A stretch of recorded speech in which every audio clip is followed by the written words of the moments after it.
So this is a 1956 Buick Century, which was a barn find, and this family is doing this car up for their son.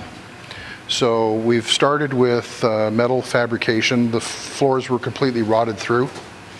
Ryan, our metal fab guy, has made up new seat braces in the rear. We're going to be completely moving the trunk floor and customizing it to hold a big stereo and a custom fuel tank. This area here was completely rotted out all the way across, and again Ryan has made a all new lip for this in here. So at this point we're going to finish the doors off.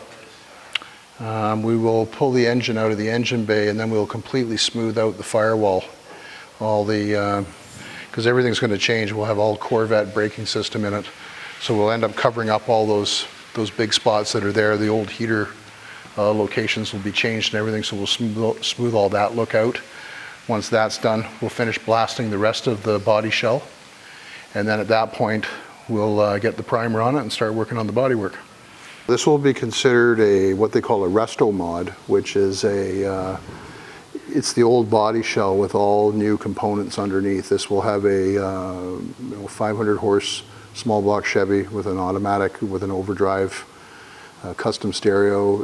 The tire sizes will probably be 22-inch rims, and a really nice two-tone paint scheme. We're looking at probably a really nice deep red and a black at this point, and then we also have to restore all the chrome on that dashboard. So it'll be a custom interior. So basically the only thing original about it will be the shell.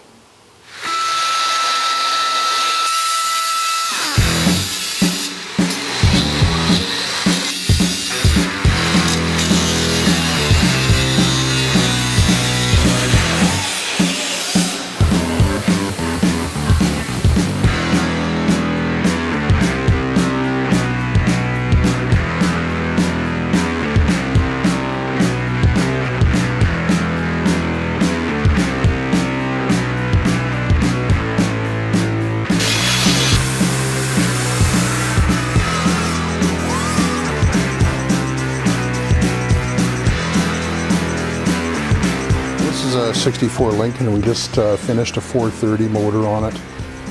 We've already had it out for the test drives and everything. We like to take them out and shake them down, make sure there's no problems. We found an issue with the fuel pump on it, so we've changed that. These are a little bit different when it comes to the power steering and wipers. They work off of a crank-driven pump on the front. There's a little bit of noise in the pump. It's probably based on the fact that we've got these big oversized tires on the car.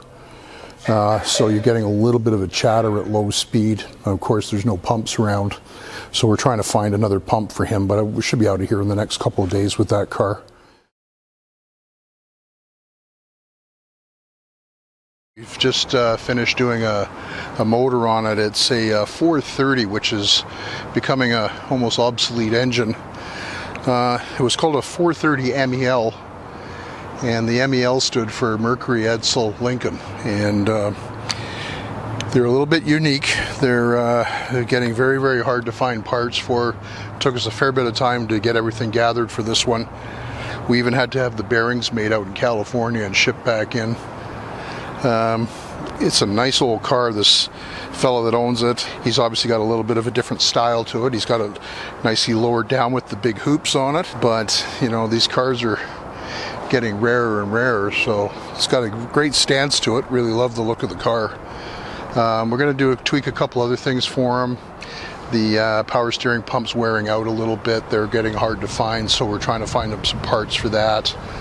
And I think we'll probably upgrade the mufflers on it for him just before it goes home, but he'll be cruising around up in Owen Sound hopefully, and enjoying it for the rest of the summer. So we're out today going for a little cruise in the 64 Lincoln. We dodged the raindrops today. It's like driving a couch. It's like sitting on your favorite couch, big cushy seat.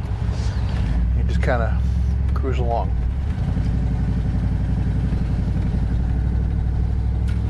I think this is about 22 feet of car. So So what about this car is there anything about it that's special? Well, the Lincolns have always been a very collectible car. They nicknamed them slab sides because they're such a long car with a flat side on them.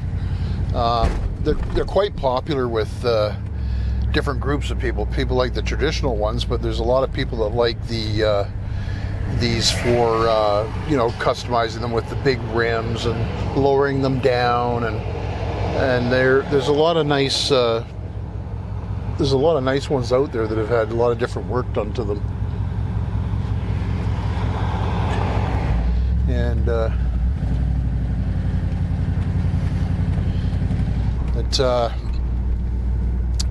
they are popular. There's less and less of them around, obviously, and this one is in nice shape. It's a nice driver. It's now that the motor's been sorted out. There's a few little more things that it needs to be done to it, and I imagine it'll be back probably later in the year as we pick away at things on it for them. They, this era of Lincolns from 61ish to 65 were popular. Of course, the convertible was the one that JFK was assassinated in, and I don't know. I think just a lot of people just love these cars. They love the style of them. You look at the dashboard. It's just it's a mile wide and all kinds of detail in it. Lots of neat parts in them. They're a good-looking car considering they're very squarish. But it's just getting very hard to find and it's usually it's a lot of the smaller parts that are actually hard to find for these cars.